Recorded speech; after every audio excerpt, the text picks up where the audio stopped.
এয়া বাতৰি পৰিছোঁ ফাংফুং হাজৰিকাই। পাঞ্জাৱত 2জন সেনামাখী নিহত, অসমত 3জন সেনামাখী আহত। অসমৰ মুখ্যমন্ত্ৰী আজি নতুন দিল্লীলৈ ৰিক্সাৰে ৰাওনা কৰিব বুলি আজি বাতৰিত উল্লেখ কৰিছে।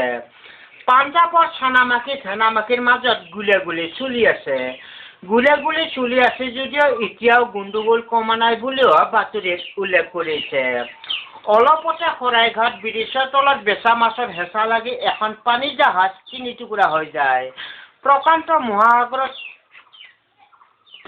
মহাসাগৰত 2টা দৰিকণা মাছ খাব নাপাৰ বিনিময়ত আজি ৰাতিপুৱা 9টা বজাত ব্ৰহ্মপুত্ৰ হোটেলত মৃত্যুবৰণ কৰে বুলিও বাতৰিত উল্লেখ কৰিছে।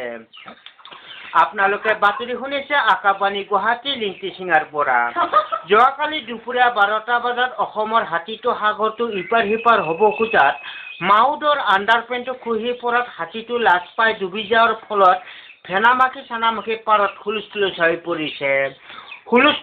পৰিছে। যদিও এই হাতীটো উদ্ধাৰ কৰিব পৰা নাই বুলিও এতিয়াও বাতৰিত কোৱা হৈছে।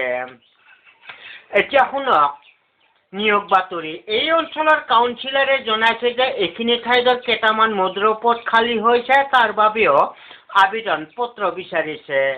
মানুহজন শিক্ষাগত এনেধৰণৰ হ'ব লাগিব, আধা গিলাচ মদ খাই ৰাস্তাই ঘাটে পৰি থকা হ'ব লাগিব। দ্বিতীয়তে 1.5 গিলাচ মদ খাই ডেকা চেংৰাৰ লগত তৰ্ক কৰি মুখত ঘচা খাই ক'লা ক'লা দাগ থকা হ'ব লাগিব। তৃতীয়তে 3 গিলাচ মদ খাই ঘৰত তিৰি চলিৰ লগত অশান্তিৰ সৃষ্টি কৰি থকাও বিধৰ হ'ব লাগিব। যোগাযোগৰ ঠিকনা আদাবাৰী বাছ ষ্টেণ্ড নাইটো পল্টন বজাৰত দিলেও হ'ব। গুৱাহাটীত কেইটামান পকেটমাৰৰ ওপৰত পকেটমাৰ খালী হৈছে, তাৰ বাবেও আবেদন পত্ৰ বিচাৰিছে। মানুহজন শিক্ষাগত এনেধৰণৰ হ'ব লাগিব, পকেট মাৰি ধৰা পৰি ৰাইজৰ কোবত পিঠিৰ চাল যোৱা হ'ব লাগিব। হিন্দী শুনাত 1 নম্বৰ হ'ব লাগিব। কোনোবাই মাইকী মানুহে কামাখ্যা মন্দিৰৰ পঠা ছাগাল নিয়া দেখা পালে তাৰ হাতৰ পৰাও কাঢ়ি নিয়া ক্ষমতা হ'ব লাগিব। যোগাযোগৰ ঠিকনা গড়েশ্বৰ বাছ ষ্টেণ্ড নাইটো খ্ৰীষ্টান বস্তিত দিলেও হ'ব।